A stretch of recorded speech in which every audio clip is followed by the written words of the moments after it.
É com alegria e satisfação que cumprimentamos os nossos amigos e irmãos do portal Escola Dominical, com a gloriosa paz de nosso Senhor e Salvador Jesus Cristo.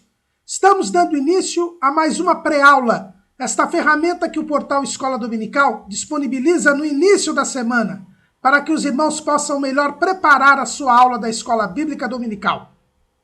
Leiam a revista das lições bíblicas, assistam a esta pré-aula, leiam o texto de apoio que nós publicamos no portal Escola Dominical, correspondente a esta pré-aula. Nós não apresentamos aqui os tópicos da revista.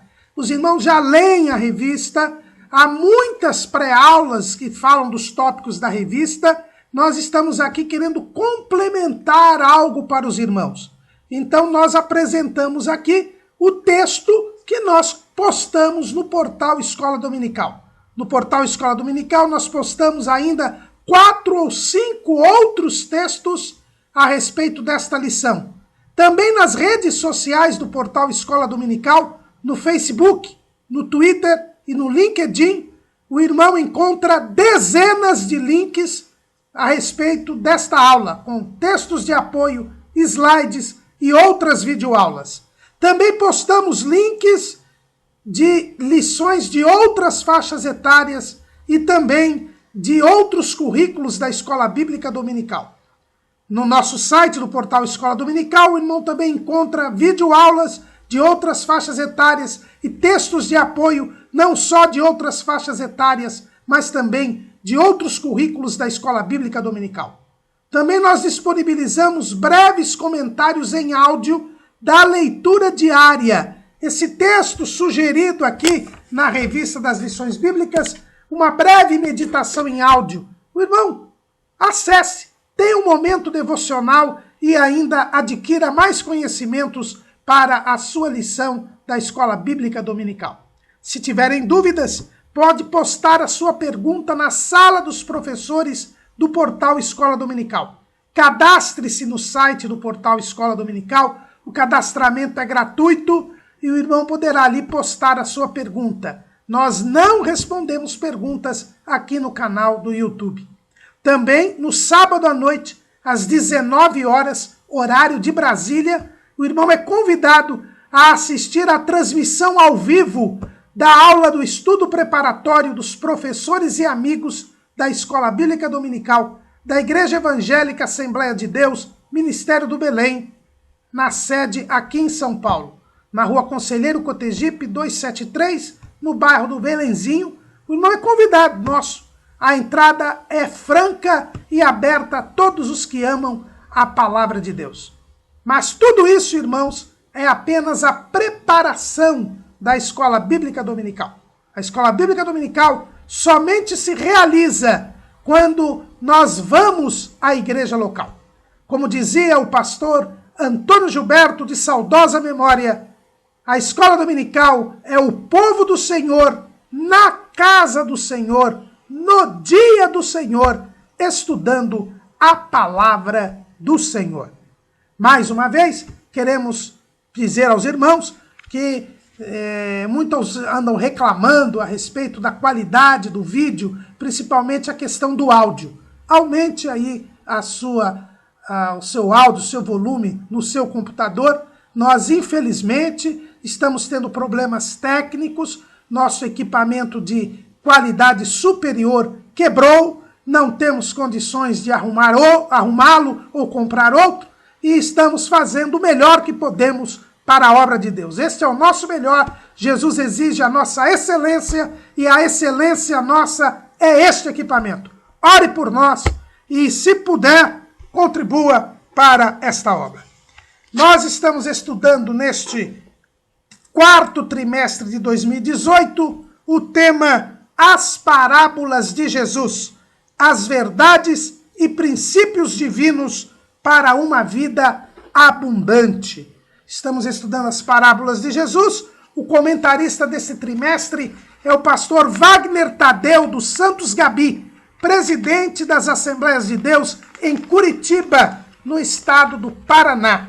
E hoje estaremos estudando a lição de número 7, que tem como título Perdoamos porque fomos perdoados. nós estaremos estudando a parábola do credor incompassivo.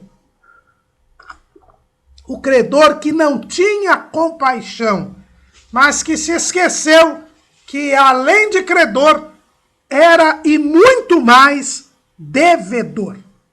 A parábola do credor incompassivo, ela só se encontra no Evangelho segundo escreveu Mateus. É uma das pouquíssimas parábolas exclusivas do Evangelho segundo escreveu Mateus. Mateus escreveu o seu Evangelho voltado para os judeus, querendo provar que Jesus é o Messias prometido. Era o filho de Davi, o filho de Abraão. O objetivo de Mateus era provar que Jesus era o Cristo para os judeus, através do cumprimento das profecias. Mas, no capítulo 16 do Evangelho segundo escreveu Mateus, Jesus revela um grande mistério. Um mistério que estava oculto desde a fundação do mundo, que era o mistério da igreja. Lá em Mateus, capítulo 16, versículo 18, Jesus revela que edificaria a sua igreja e as portas do inferno não prevaleceriam contra ela. Esta revelação da igreja veio depois que o Pai havia revelado a Pedro que Jesus era o Cristo, o Filho do Deus vivo. Então Mateus quer provar a Israel, aos judeus, que Jesus é o Messias. Mas o Messias revela a criação de um novo povo, da igreja, que uniria judeus e gentios. Após esta revelação da igreja, Jesus começa a revelar a sua obra salvífica, que importaria na sua paixão, morte e ressurreição, mas também começa a revelar algumas características que deveria ter a igreja, que eram as suas próprias características. Quando é revelado Cristo, é revelada a igreja.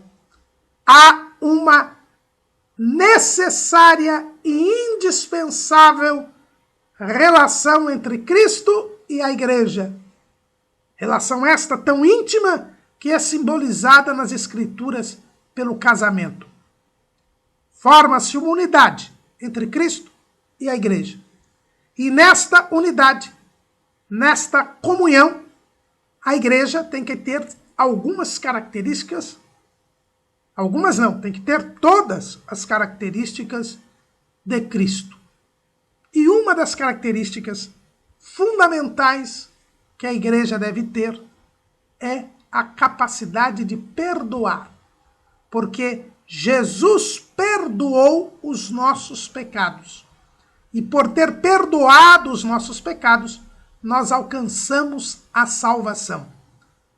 E assim como Jesus perdoou, nós também devemos perdoar. E é sobre o perdão que trata a parábola do credor incompassivo. As características da igreja, que foi revelada no capítulo 16, começam a ser apresentadas por Cristo Jesus. E Jesus vai falar a respeito do perdão. Não é a primeira vez aqui em Mateus que Cristo trata do perdão, porque no Sermão do Monte ele também já fala das características dos seus discípulos. Ainda não havia revelado aos seus discípulos que eles formariam um povo, mas ele já apresenta ali as características. No capítulo 5 de Mateus, nós vamos encontrar nas bem-aventuranças as qualidades que deveriam ter os discípulos de Jesus. E uma das características é a misericórdia. Diz o Senhor Jesus: bem-aventurados os misericordiosos, porque eles alcançarão misericórdia. Mas ainda no Sermão do Monte, Jesus fala a respeito do perdão e do cristão, do seu discípulo. Ao nos ensinar a orar, ele diz assim: e perdoa-nos as nossas dívidas, assim como nós perdoamos aos nossos devedores. Jesus já deixa bem claro que o perdão que merece o discípulo de Cristo está condicionado ao perdão que ele dá. O perdão recebido pelo discípulo de Jesus é proporcional ao perdão que ele dá. Trata-se, portanto, desde logo, Jesus já mostra que o perdão é condicional. E ele conclui dizendo: porque se perdoardes aos homens as suas ofensas, também vosso Pai Celestial vos perdoará a vós. Se, porém, não perdoardes aos homens as suas ofensas, também vosso Pai vos não perdoará as vossas ofensas. Já no Sermão do Monte, Jesus deixa bem claro que o perdão que recebemos de Deus, ele só se concretiza, ele só se aperfeiçoa, ele só se consuma quando nós perdoamos o próximo. Não há como subsistir o perdão de Deus em nós, para nós, se nós não perdoarmos o próximo. Por quê? Porque quando somos perdoados, entramos em comunhão com Deus. E se realmente estamos em comunhão com Deus, nós também perdoamos os outros. Porque há uma comunhão, uma unidade entre Deus e nós, se formos purificados e perdoados por Cristo Jesus. Então, nós temos o mesmo amor de Deus. Esse amor que nos perdoou, nos faz também perdoar os outros. Se não perdoamos os outros, é porque nós não temos o amor de Deus em nós. É porque nós não alcançamos a salvação ou a perdemos. Então, o fato de nós perdoarmos o outro é a demonstração de que nós temos a natureza divina, de que agora nós somos participantes da natureza divina. E por causa disto, nós também perdoamos, porque Deus é perdoador. O profeta Isaías já dizia isso. O profeta Isaías, lá no capítulo 55, ele nos diz o seguinte: deixe o versículo 7, deixe o ímpio o seu caminho, e o homem maligno os seus pensamentos, e se converta ao Senhor, que se compadecerá dele. Torne para o nosso Deus, porque grandioso é em perdoar. Deus, ele tem uma natureza perdoadora. Quem lhe pedir perdão será perdoado. Deus nunca deixa de perdoar aquele que lhe pede perdão. Davi tinha este conhecimento, tinha esta experiência, tinha esta convicção. No Salmo 51, em que ele confessa os seus horrendos pecados no episódio de Urias o Heteu, ele tem esta convicção. Ele diz assim: os sacrifícios, 51:17, os sacrifícios para Deus são um espírito quebrantado. A um coração quebrantado e contrito não desprezarás, ó Deus. Se alguém vier com o coração contrito, quebrantado, realmente arrependido e pedir perdão a Deus, ele será perdoado. Porque o Senhor, ele não despreza um coração quebrantado e contrito. Ele não resiste ao pedido de perdão do homem. Ele é perdoador. E se nós somos salvos e ficamos pela salvação participantes da natureza divina, também seremos perdoadores. Se não formos perdoadores, é porque não estamos a participar da natureza divina. É porque não estamos em comunhão com o Senhor. É porque já não mais apresentamos sinais da salvação em nossas vidas. É por isso que existe esta condicionalidade do perdão. O perdão é concedido por Deus, mas ele só se mantém em nós se nós nos mantivermos em Cristo. E se nós nos mantivermos em Cristo, seremos perdoadores. Alguém que não é perdoador já não desfruta da comunhão de Cristo. Já perdeu os efeitos do perdão que recebeu do Senhor. É para explicar esta natureza do perdão, é para explicar esta realidade, esta verdade espiritual, que Jesus conta a parábola do credor incompassível. O evangelista Mateus, ele está falando no capítulo 18, como eu disse, das características que deve ter a igreja, e Jesus está falando sobre o pecado de um irmão. No capítulo 18, versículo 15, Jesus dá as orientações a respeito da disciplina na igreja. Quando um irmão pecar, como ele deve se reconciliar com a igreja. E depois que Jesus fala a respeito do pecado de um irmão e como se obtém o arrependimento deste irmão para ele entrar em comunhão com a igreja, Pedro, sempre Pedro vem indagar ao Senhor Jesus quantas vezes se deve perdoar alguém. Pedro trazia a Jesus uma discussão que já estava há algum tempo envolvendo os estudiosos da lei, os doutores da lei. Os doutores da lei, eles discutiam a respeito do limite do perdão. Alguns entendiam que o perdão deveria ser dado apenas uma vez. A pessoa errava e se deveria, sim, perdoar as pessoas. Mas, se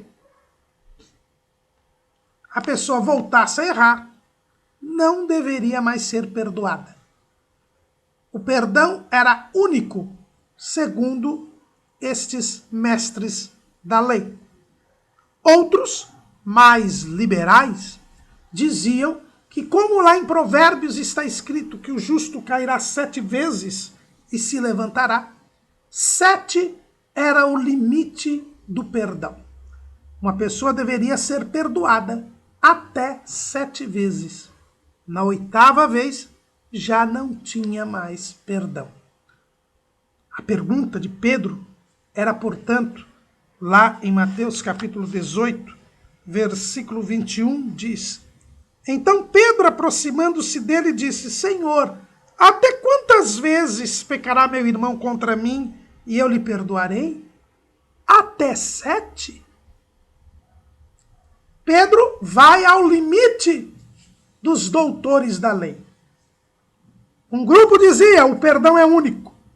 Outro grupo dizia: deve-se perdoar até 7 vezes, com base naquele versículo que diz que o justo cairá até 7 vezes. Pedro leva Jesus ao limite dos doutores da lei. E a resposta de Jesus é surpreendente. Ele diz: Jesus lhe disse, não te digo que até 7, mas até 70 vezes 7. E 70 vezes 7 não quer dizer aqui 490. Quer dizer sempre. Porque o 7 fala de completude, e aqui eu falo de 70 vezes 7. 10 fala de totalidade. 70 já é a plenitude com a totalidade. Ainda vezes 7 que é mais a plenitude. Ou seja, além da conta, sem conta, infinitamente, permanentemente, eu devo perdoar. E certamente isto intrigou os discípulos, porque a escola mais liberal dizia que o limite era de 7. E Jesus, então, para ilustrar esta verdade espiritual, para mostrar a necessidade do perdão e do porquê eu devo perdoar sempre, ele conta a parábola do credor incompassivo. Então, a parábola do credor incompassivo tem a ver com o perdão. É esse o objeto, o tema da parábola. E nós devemos interpretá-la dentro deste objeto. É assim que se interpretam as parábolas, como nós temos visto ao longo deste trimestre. E Jesus então conta a parábola do credor incompassivo, para mostrar o dever que temos de perdoar sempre. Sempre sermos perdoadores. Jesus conta que um homem devia uma quantia impagável para o rei. E Jesus diz: o reino dos céus pode comparar-se a um certo rei que quis fazer contas com os seus servos. E começando a fazer contas, foi-lhe apresentado um que lhe devia 10.000 talentos. Irmãos, um talento é cerca de 30 e poucos quilos de ouro. Isto traz uma quantia extremamente alta. O cidadão devia 10.000 talentos. É uma quantia impagável. Ele não tinha como pagar esta quantia.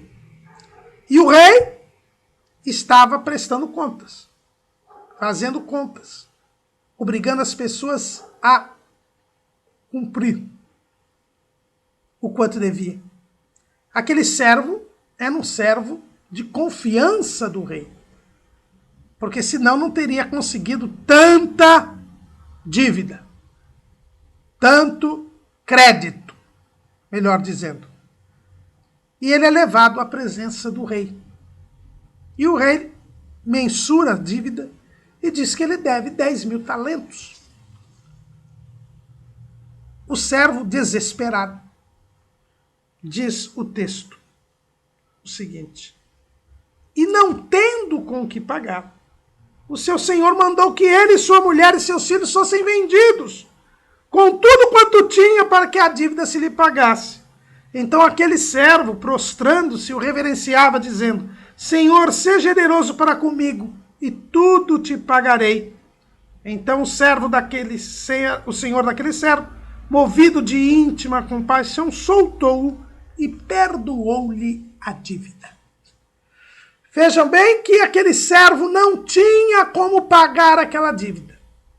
Ele seria vendido como escravo, assim como seus filhos, sua mulher, seus bens todos vendidos, e a dívida permaneceria, porque eram 10.000 talentos. Cada talento, 36 quilos, mais ou menos, de ouro. Ele não teria condição alguma de pagar este dinheiro. Mas, diante da decisão do rei, que era correta, era justa, ele devia aquela quantia, ele se prostra diante do rei, pede para o rei que fosse generoso com ele, que ele pagaria. Mas ele não tinha condição de pagar. Ele estava pedindo simplesmente a paciência do rei. E o rei, então, movido de íntima compaixão, mandou soltá-lo e aos seus filhos, e à sua mulher, e perdoou a dívida. A dívida não foi, o perdão não foi formalizado.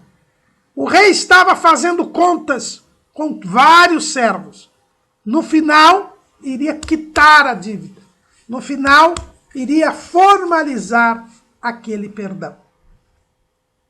Aquele homem, assim que ele sai dali, da presença do rei, diz o Senhor Jesus, ele encontra com companheiro dele, um outro conservo.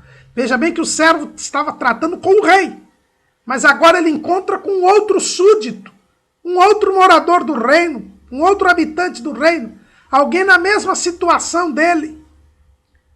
E aquela pessoa lhe devia 100 dinheiros. 100 dinheiros é o trabalho de 100 dias de uma pessoa. O salário de 100 dias de uma pessoa. Ou seja, pouco mais de 3 meses. Algo perfeitamente pagável. Algo perfeitamente possível de se pagar. O credor, então, aquele que havia sido perdoado pelo rei, que agora era credor dos 100 dinheiros, ele chega àquele companheiro e lhe cobra a dívida.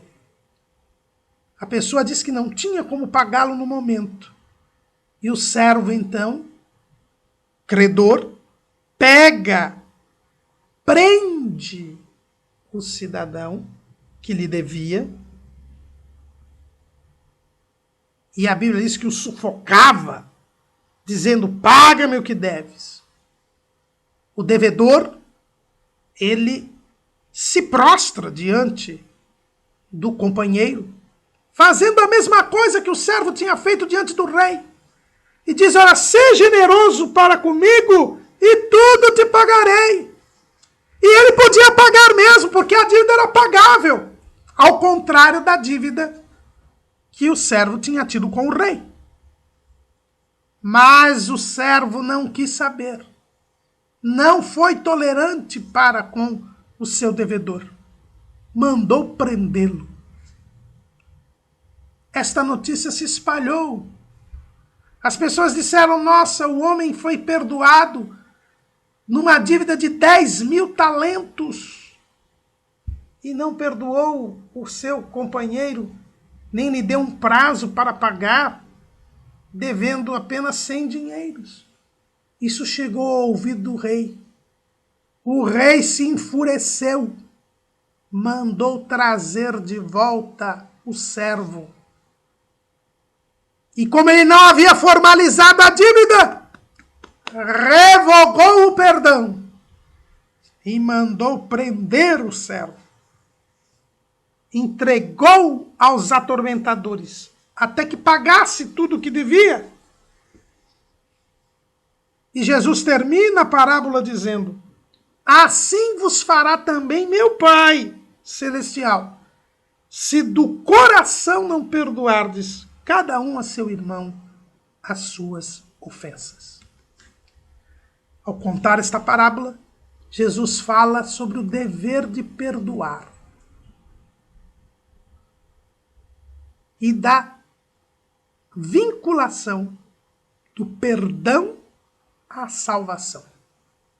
O assunto do perdão é algo extremamente sério, irmãos, que não é levado muito em conta, que é convenientemente esquecido, notadamente nos dias de individualismo e de egoísmo que nós vivemos neste final da dispensação da graça.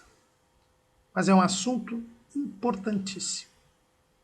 E Jesus, ao contar esta parábola, fala da gravidade deste assunto. Esta é a parábola. Vamos, então, interpretá-la. A primeira personagem desta parábola é o rei. A Bíblia diz que o reino dos céus pode ser comparado a um certo rei que quis fazer contas com os seus servos. Este rei é o nosso Pai celestial. É Deus o Pai. Deus o Pai, que é o Criador de todas as coisas, que é o dono de todas as coisas, ele, um certo dia, irá fazer contas com as suas criaturas mais excelentes sobre a face da terra, que é o ser humano. É o que o escritor aos Hebreus nos fala lá no capítulo 4, no versículo 13. e não há criatura alguma encoberta diante dele. Antes, todas as coisas estão nuas e patentes aos olhos daquele com quem temos de tratar. Esta é uma das grandes verdades da Bíblia. O homem é mordomo, é administrador das coisas que Deus lhe deu, das coisas que Deus lhe concedeu.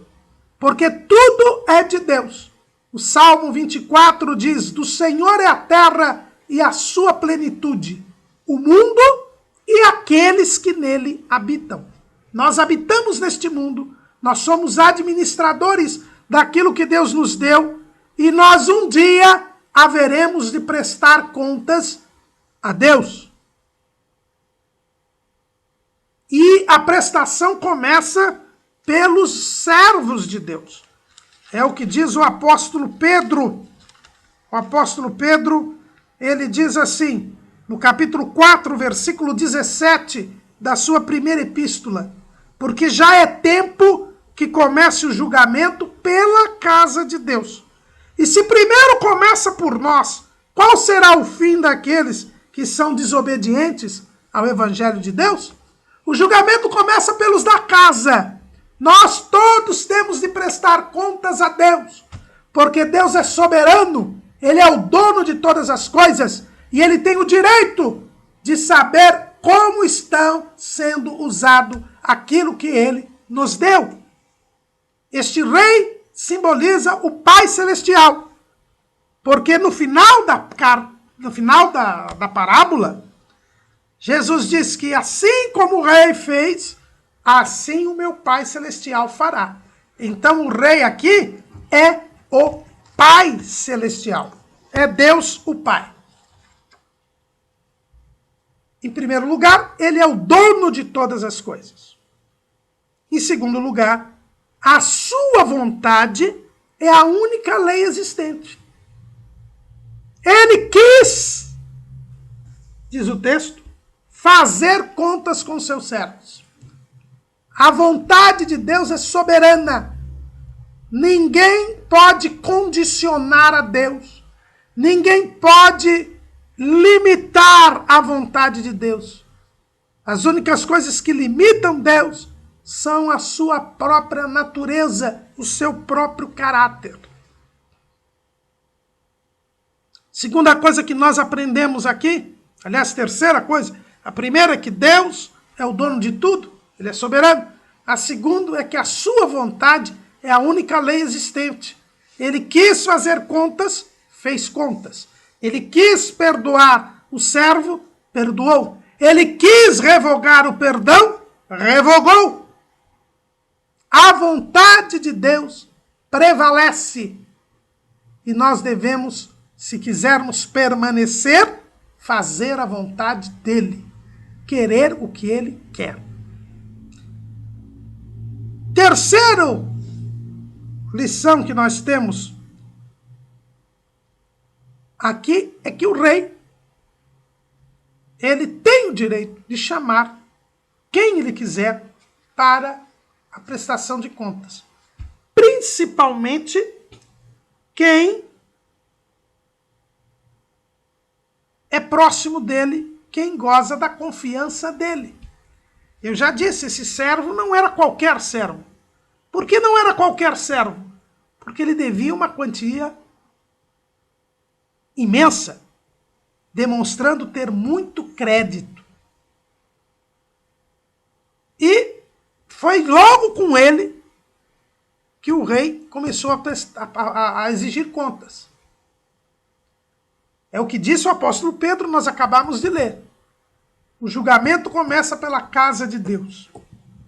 Se nós servirmos a Deus, saibamos que o Senhor sempre poderá nos chamar a prestar contas.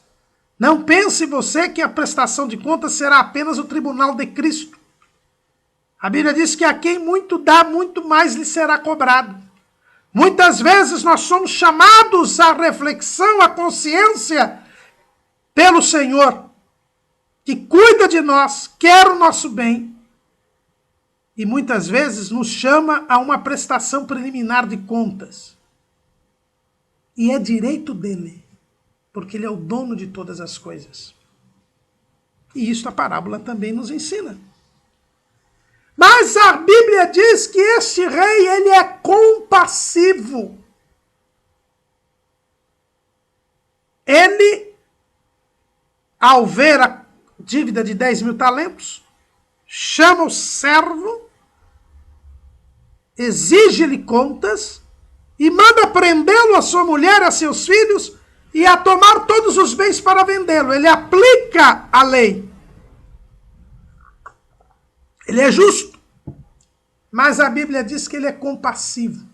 Quando o servo se prostrou diante dele e disse: "Seja generoso para contigo, que tudo lhe pagarei", mesmo sabendo que ele jamais pagaria aquela dívida, a Bíblia diz que o rei se moveu de íntima compaixão, mandou soltar a ele e a sua família e perdoou a dívida. Deus é compassivo. Deus é grandioso em perdoar. Deus não despreza um coração quebrantado e contrito. Podemos ir à presença de Deus com sinceridade de coração e saiba que você será perdoado. Seremos perdoados por Deus, porque Ele é grandioso em perdoar, disse o profeta Isaías. Não há como nós duvidarmos da compaixão de Deus. Paulo tinha esta certeza, porque ele diz lá em Romanos capítulo 12, versículo 1: "Rogo-vos, pois, irmãos, pela compaixão de Deus, que apresenteis os vossos corpos em sacrifício vivo, santo e agradável a Deus, que é o vosso culto racional." Deus é compassivo. Deus é misericordioso. As misericórdias do Senhor não têm fim. Jeremias, olhando para a cidade de Jerusalém destruída, para o templo ainda em chamas, no momento mesmo do juízo divino sobre Israel, sobre Judá, ele diz o seguinte, Lamentações 3:22, "As misericórdias do Senhor são a causa de não sermos consumidos, porque as suas misericórdias não têm fim." Falar isso diante daquele quadro era a demonstração de fé que tinha o profeta. E o profeta, que havia pregado 40 anos, era a maior testemunha da compaixão e da misericórdia de Deus. Deus deu 40 anos para os judaítas se arrependerem, deixarem de se apostatar. Eles não ouviram, não deram ouvidos ao Senhor. E por isso o Senhor lança sobre eles o juízo. Jerusalém e o templo são destruídos. Eles perdem a terra, aplicando-se a maior penalidade prevista na lei. Mas mesmo naquele momento, o profeta Jeremias diz: "As misericórdias do Senhor são a causa de não sermos consumidos, porque as suas misericórdias não têm fim." Vejam bem, irmãos. Naquele momento, Jeremias viu que havia um remanescente no povo que estava sendo levado cativo. Israel não tinha sido destruído, não tinha sido apagado do mapa, porque Deus é grandioso em perdoar. Deus ainda dava mais uma chance àquele povo. E Jeremias pôde constatar que as misericórdias de Deus não têm fim. Este é o Deus a que nós servimos, irmãos. Podemos chegar a Ele com o coração contrito, com o coração quebrantado, porque Ele é compassivo. E na parábola, o rei é compassivo. Ele se moveu de íntima compaixão. Não duvide da compaixão divina. Jesus se fez homem para sentir o que nós sentimos. Isso que é compaixão. Compaixão é sentir o que nós sentimos. Colocar-se no nosso lugar. Jesus se fez homem para sentir o que nós sentimos e poder nos socorrer quando nós necessitarmos. É o que diz o escritor aos Hebreus, no capítulo 2, versículo 14. E visto como os filhos participam da carne e do sangue, também ele participou das mesmas coisas, para que pela morte aniquilasse o que tinha o império da morte, isto é, o diabo, e livrasse todos os que com medo da morte estavam por toda a vida sujeitos à servidão.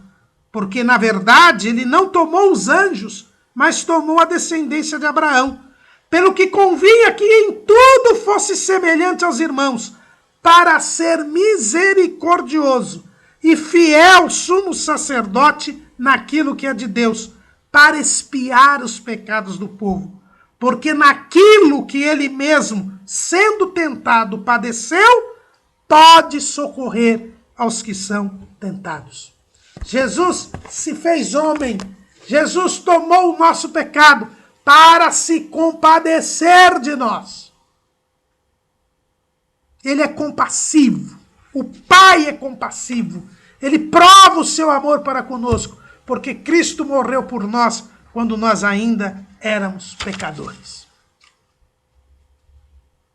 E por ser compassivo, ele ouve e atende os seus servos.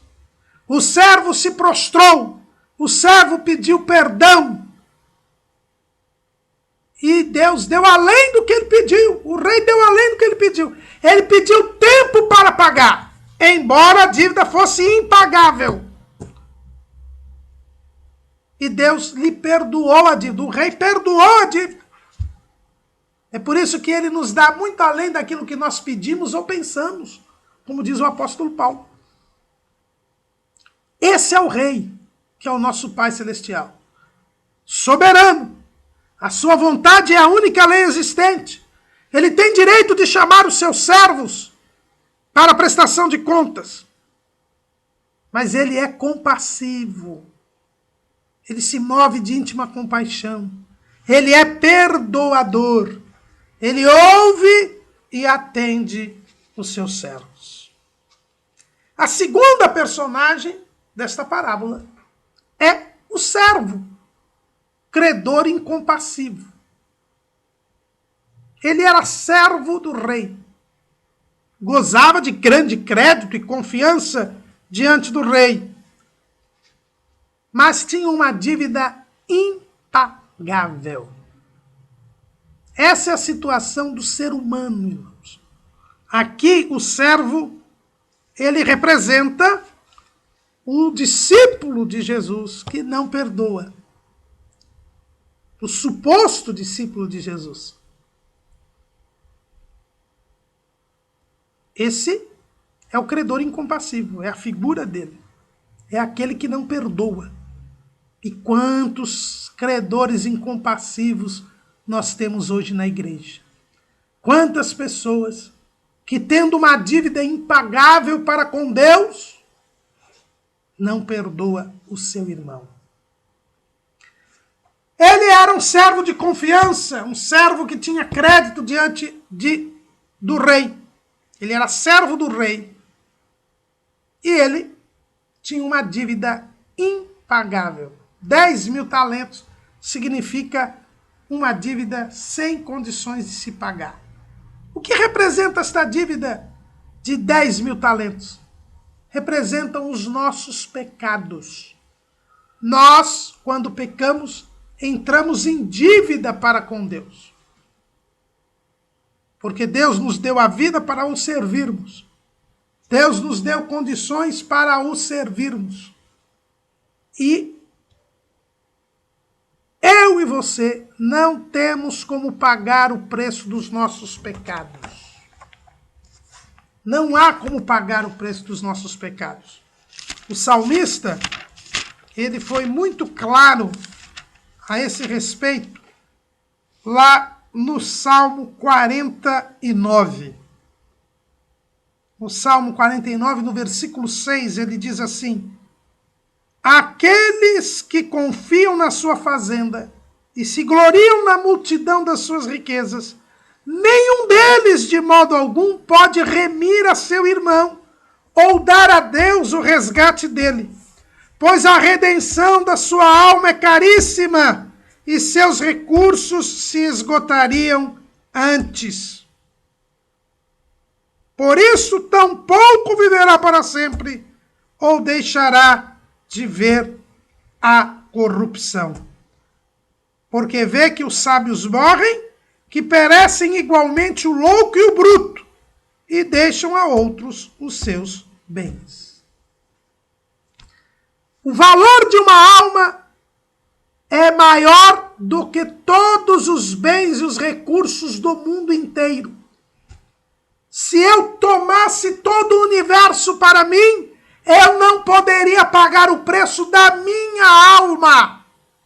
Que dirá do irmão? A minha dívida para com Deus é impagável. Se Deus não se fizesse homem e não morresse no meu lugar, eu jamais poderia quitar a dívida do pecado. A dívida dos 10.000 talentos simboliza a nossa dívida moral e espiritual diante de Deus. Por causa das nossas ofensas, dos nossos pecados, nós temos de ser condenados e não há nada que possa nos livrar, não há nada que possa nos resgatar, a não ser o sangue de Cristo. É por isso que Pedro, escrevendo na sua carta primeira, ele diz assim, 1:18 de 1 de Pedro, sabendo que não foi com coisas corruptíveis, como prata ou ouro, que fostes resgatados da vossa vã maneira de viver, que por tradição recebestes dos vossos pais, mas com o precioso sangue de Cristo, como de um cordeiro imaculado e incontaminado. O sangue de Jesus, o sangue puro de Cristo, que nunca pecou, foi vertido na cruz do Calvário, ele paga o preço dos nossos pecados. Mas eu e você não temos condição de nos salvar. Eu e você não podemos pagar esta dívida. Então, irmãos, nós estamos na situação daquele servo, devendo 10.000 talentos, devendo algo que não pode ser pago. Isto Jesus disse lá na cruz, está consumado. Ele quitou a nossa dívida com o seu sangue. Então eu e você devemos algo que está além da nossa conta. Nós não podemos pagar o preço dos nossos pecados. Jesus pagou por nós. E nós temos que ter consciência disso. A nossa dívida era impagável. Quando Deus nos cobra esta dívida, e o salário do pecado é a morte, quando Ele nos ordena a perdição, a eterna separação dEle, porque é isso que significa morte, separação, nós pedimos a Ele misericórdia. Nós nos prostramos diante dEle, nos humilhamos e buscamos a sua presença. Fazemos aquilo que Ele recomendou que se fizesse lá no Templo de Jerusalém. Lá em 2 Crônicas 7,14. E se o meu povo, que se chama pelo meu nome, se humilhar e orar, e buscar a minha face, e se converter dos seus maus caminhos, então eu ouvirei dos céus, e perdoarei os seus pecados, e sararei a sua terra. Agora estarão abertos os meus olhos, e atentos os meus ouvidos à oração deste lugar. Foi o que fez aquele servo.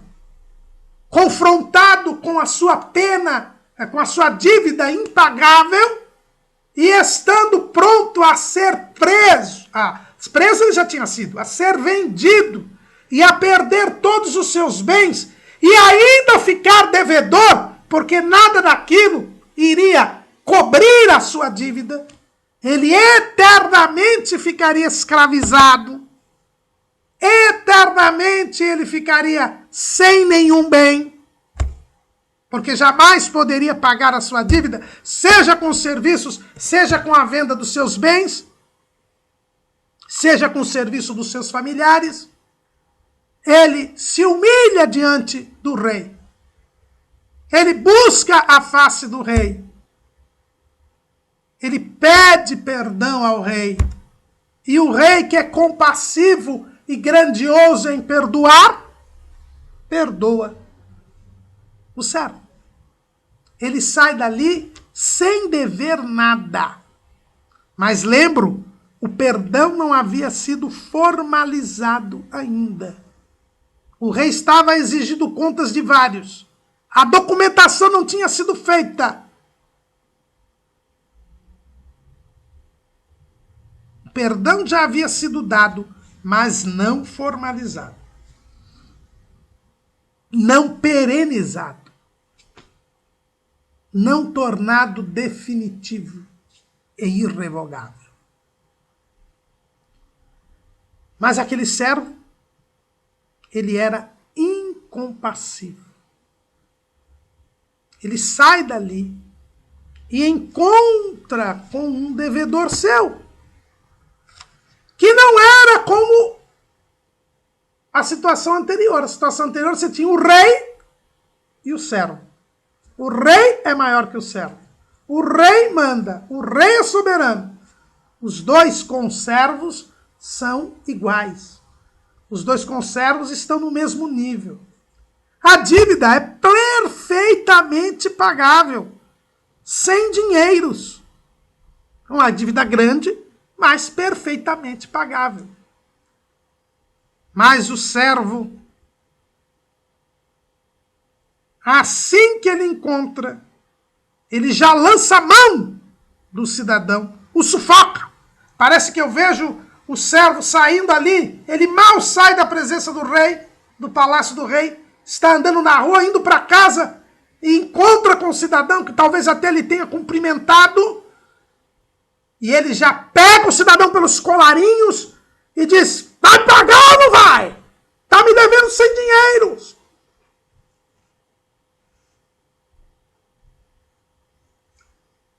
A tradição judaica diz que quando você encontra com alguém que lhe deve, você deve desviar o seu caminho dele, para não constrangê-lo.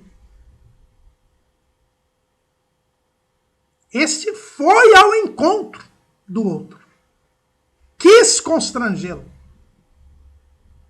Pegou-lhe pelos colarinhos. Porque não tinha compaixão. Porque não se colocou no lugar do outro. Porque não olhou a dignidade do outro. Esta dívida de 100 dinheiros representa tudo quanto um homem pode fazer contra o outro. As ofensas, as injúrias, as calúnias,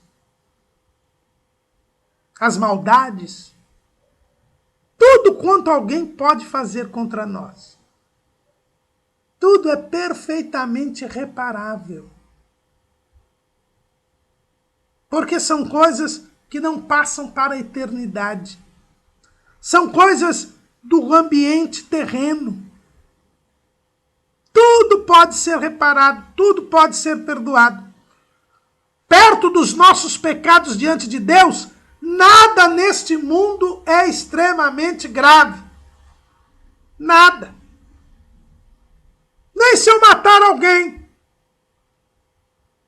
Em primeiro lugar, se eu matar alguém, essa pessoa morrendo, ela não saberá mais e não terá mais como perdoar. Eu responderei aqui ao processo crime, mas os familiares desta pessoa devem me perdoar. Porque a falta que eu cometi é muito pequena em relação aos pecados que temos diante de Deus. E Deus não nos perdoou. A nossa dívida com Deus é de 10 mil talentos. As dívidas que as pessoas têm conosco é de apenas 100 dinheiros. Algo que pode ser perdoado, que pode ser reparado. Mas aquele homem não pensou assim. O seu conservo se humilhou diante dele. fez exatamente como ele havia feito diante do rei. Pediu um prazo para pagar. Disse, seja generoso para comigo e tudo te pagarei. As mesmas palavras que o servo disse para o rei. Ele deveria lembrar-se, olha, eu acabei de falar isso para o rei e o rei me perdoou uma dívida de 10.000 talentos. Como é que eu posso negar a esse meu conservo o perdão de apenas 100 dinheiros? Mas o fato, irmãos, é que aquele homem não pensava no outro, não tinha compaixão, não aprendeu com o rei, não tinha comunhão com o rei,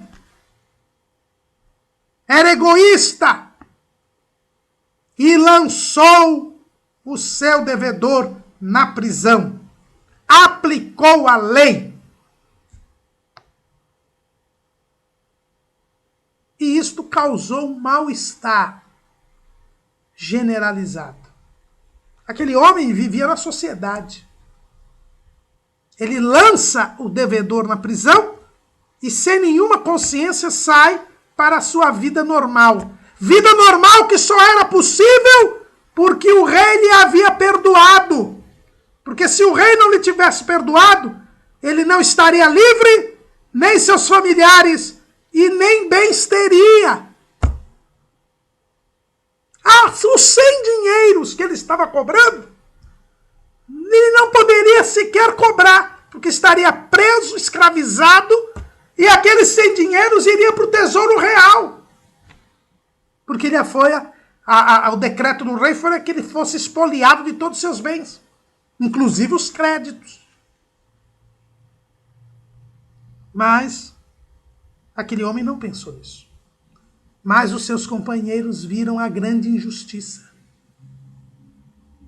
E foram pedir ao rei que resolvesse isto. O texto diz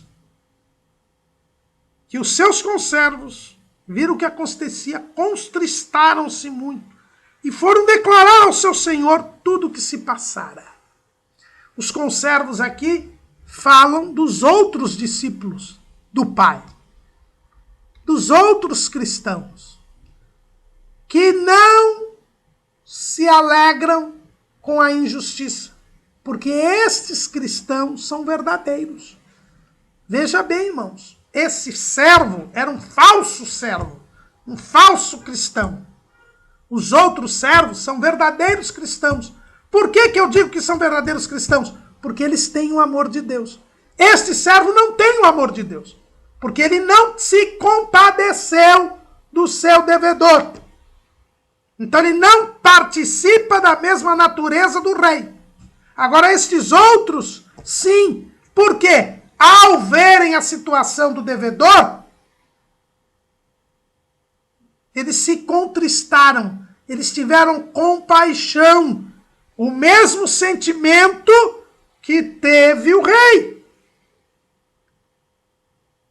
E eles não se conformaram com a injustiça. Lá em 1 Coríntios capítulo 13, o apóstolo Paulo diz que o amor, no versículo 6, não folga com a injustiça, mas folga com a verdade. O amor, ele não fica alegre com a injustiça. Ele não se contenta com a injustiça. E este amor é o amor de Deus, o amor agape. Estes conservos são os verdadeiros servos de Deus, que têm o amor de Deus. Quem tem o amor de Deus tem compaixão. Quem tem o amor de Deus, ele é compassivo, é justo, é fiel a Deus. E Tiago, ele nos observa algo muito importante. O irmão do Senhor diz lá no capítulo 5, versículo 16, confessai as vossas culpas uns aos outros e orai uns pelos outros para que sareis. A oração feita por um justo pode muito em seus efeitos. aqueles companheiros, aqueles conservos, fiéis e verdadeiros servos do rei, que compartilhavam da compaixão do rei, eles foram orar, foram declarar ao Senhor tudo o que se passara.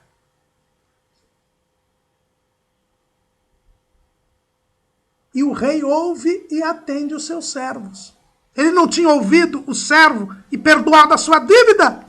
Ele também ouviu os pedidos dos conservos fiéis, dos conservos compassivos. E tomou uma atitude, porque ele é soberano. Ele age, ele intervém. Ele é o Senhor de todas as coisas. Ao saber o que havia acontecido, o servo chamou o Senhor, o rei chamou o servo à sua presença. Deus não pede, Deus convoca. E não tem como você escapar. Deus chamou à presença e disse: servo malvado, perdoei-te toda aquela dívida, porque me suplicaste. Não devias tu igualmente ter compaixão do teu companheiro, como eu tive misericórdia de ti? Irmãos, isto é sério. Deus nos perdoou. Nós fomos em prantos, em lágrimas, diante de Deus. Pedimos perdão dos nossos pecados. E Ele nos perdoou. O sangue de Jesus nos purificou de todo pecado. E agora, você não perdoa o seu irmão? Mas ele me fez muito mal. E o mal que fizemos a Deus? Mas ele me causou um prejuízo. E o prejuízo que causamos a Deus? Toda e qualquer ofensa que for feita contra nós, homens imperfeitos, pecadores, não se compara às ofensas que nós fazemos contra um Deus santo, um Deus perfeito, um Deus compassivo, misericordioso. Quem somos nós para nos acharmos mais importantes do que Deus? Deus, ofendido pelos nossos pecados, nos perdoou.